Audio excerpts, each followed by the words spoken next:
Season 6, Episode 4 of Rick and Morty. First off, right off the bat, easily, well, I don't want to say easily, but it's my second favorite episode. Mostly because Episode 2, the A story, wasn't Summer pulling a Die Hard, because if that was the A story, if that was the main focus, that would have been my second favorite episode by far. Since that's not the case, Episode 4, Night Family, is my second favorite episode so far, and surprisingly, it doesn't have a B story at all. So the episode starts with Clone Beth not being able to sleep. So she pulls out an app that counts sheep. The worst thing you could do to try and fall asleep, have an app to count sheep. Have an app to count sheep, but I'm guessing that was the joke. So she goes downstairs to get away from Jerry snoring, goes to sleep on the couch, well, tries to go to sleep on the couch, finds Rick doing crunches while he's asleep. You should have seen it. It was the preview. It's basically the opening of this episode. You find out in the morning while they're having pancakes for breakfast, which I wonder why it's always pancakes. I understand it's like Rick's favorite, but I wonder if pancakes was chosen as the breakfast because it's simple and easy to draw. I don't know. But he comes out and he says, oh no, that wasn't actually me. That was my night person because I got this somnambulator. And what it does is it takes your DNA, it triggers your subconscious so that while you're asleep, your body is still active. So you can program it to tell your subconscious to do X, Y, and Z while I'm asleep. Imagine it if you haven't seen the episode. I recommend that you do. Imagine if it was directional sleepwalking. And honestly, it's probably the best invention that we've seen in Rick and Morty outside of, the crazy portal guns and immortality nonsense. Outside of all of that, this is probably the greatest invention. You could sell it for whatever price if it existed. Because as soon as he breaks it out and he says, this is it, this is what it does, I got this washboard abs because I'm doing crunches at night, that's it. That's a wrap. Everybody's going to use this. Because you would do something like Beth where you can learn to play the trumpet, or like Summer and you can learn Spanish while you're asleep. Are you joking? I speak every language and play every instrument. Come on, it would be a wrap. So everybody's on board. Everybody wants a night person. So they all get a night person, and they all, again, Beth learns how to play the trumpet. Summer learns how to speak Spanish. Morty gets washboard abs. Jerry gets a pen pal, which is Night Jerry. And everything's going fine. Everything's going fine in the beginning until they refuse to clean their plates. So one of the things that they have the night family doing, is all the chores that they don't want to do during the day. So one of the chores is washing the dishes. So Summer's supposed to wash the dishes at night. I don't know if it's every night. Night Her gets upset because they don't soak the dishes in the sink so that Night Her has an easier time washing it. Instead, they let the gunk dry on it, making the dishes harder to wash because you gotta scrape the gunk off before you can clean it. And that is the catalyst that sets everything off. Primarily Rick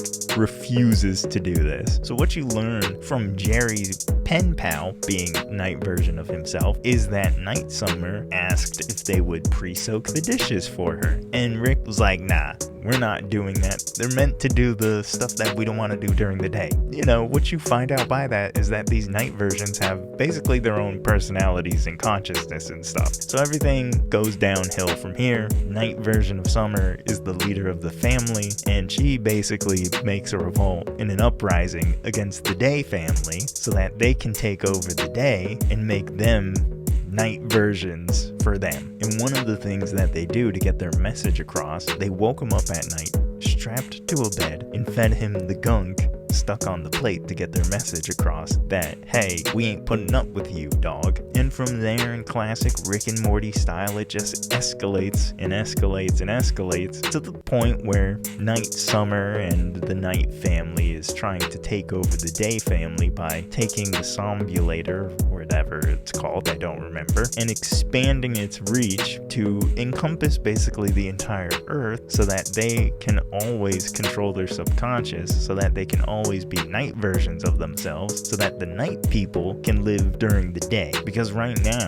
the only way for the night person to come out is if they fall asleep. So they keep trying to put them to sleep so that night person can come out. And there's this war that they're having where they're knocking each other out so that they go to sleep, become the night person, and knocking each other out again so that they wake up. You know, classic slapstick style, where you slap somebody who's unconscious and they come back to consciousness. That's what they're doing. And that's basically the war between them. Summer infiltrates the night people by staying up all night because she's the leader of the night people to try and thwart their plans. It doesn't work, obviously. It's Rick and Morty. There is a big old car chase at the end where they're fighting each other. The night people actually win, and then they realize the day isn't that great because you gotta do things like go to work. And if the night people aren't doing the chores and the day people aren't doing the chores, no one's doing the chores. So they actually end the episode by going bankrupt, and then the night people basically off themselves by destroying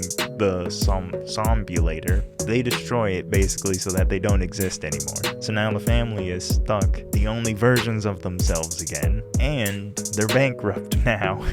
This was my second favorite episode of the season because episode 2 wasn't all about doing the Die Hard, but I really liked this episode because it really reminded me of Total Recall, which was a season 2 episode, and it was probably one of the best ones of season 2, and it really felt of the same essence of that episode. It didn't have the cutaways, but it feels like it was made in the same vein, so I loved it. Definitely, I would recommend watching this one, and this seems like a perfect one for syndication because you don't need to know anything. You just go into it, and it's hilarious. This one was real funny. The ending with the credits and whatnot seemed like it was done in a Full House style. I really enjoyed it. Now, there wasn't as much character development. There really wasn't any character development in this episode, it felt like. It felt like this episode was just a fun, wacky, crazy scenario that was going on. And I really enjoyed it. And if you want to know my opinions on the other episodes, you can find all of them on the YouTube. Either way, that's my opinion. A solid 4 out of 5 episode. Definitely a recommend. Links to the podcast and all the other socials are in the description box down below. Other than that, I will see all of you in the next one.